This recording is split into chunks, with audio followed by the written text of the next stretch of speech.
নমস্কার। কবি ভবানী প্রসাদ মজুমদারের কবিতা বাহন বিপ্লব।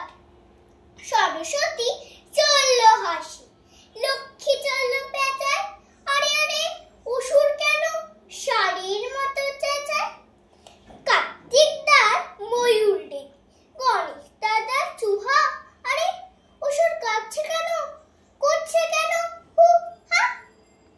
দুর্গা দেবী সিংহ হাসি, হাসে শিবের ছন্দ, আরে অসুর রেগে কি সব করবে লন্ড ভন্ড। শিব বললেন কি হয়েছে বল না রে তুই বেটা। দুর্গা বলে মুখে রানে এক নম্বর ঠেটা। বললে অসুর আমার কুসুর নিউ না সাত কাহন, তোমাদের সব একটা করে আছে তো বেশ বাহন। আমার বেলায় লবদঙ্কা দিচ্ছ আমায় ধোকা, আমারও চাই একটা বাহন নইকো আমি বোকা।